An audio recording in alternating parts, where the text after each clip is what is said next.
After 2 months of working on a 4-legged robot, here's what I've got.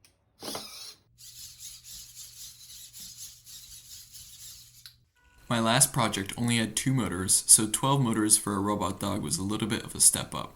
Regardless, I thought that would be a perfect challenge, so I came up with a basic design and a parts list. Mr. Bot convinced the district offices that it was a worthwhile project to fund, and about a week later I got all my parts. The coolest part about this design was that the central body was held together completely with interference fit, but the drawbacks were that I hadn't really tested it in simulation, so I had no idea if it was really going to work or not.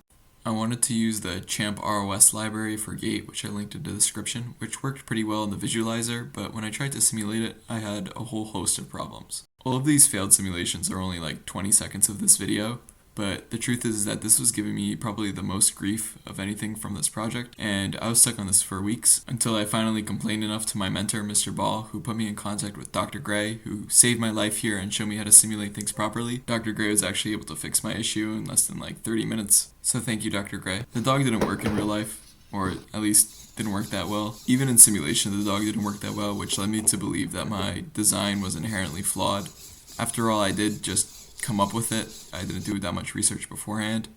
And so I came up with a new design that had the same idea, but it was only one plate instead of this whole body, with the idea being to make the whole thing lighter. But that didn't work either, and for some reason whenever the dog walked, the power to the motors would cut off suddenly. And I spent a really long time double checking all of my connections and reading over my hardware interface a bunch of times, and then I realized that I was accidentally supplying one too many volts to the motors and they were shutting down as a safety precaution. And once I figured that out, it walked a little bit better. This robot seemed generally unstable, and so I started to consider doing a redesign with more spherical feet to have some better stability. All of my voltage problems with version 2 of the design actually turned out to be a blessing in disguise because I spent a lot of time on the hardware interface, and I was able to get the Arduino based microcontroller to publish all 12 joint states with no noticeable lag. Version 3 of the design was meant to be made out of some aluminum extrusion that I had found in the shop, and it had these rounded feet that were actually going to be made out of rubber tips for hiking poles. Before I built it, I simulated it, which is what I definitely should have done with version 1, and it didn't work that well in simulation.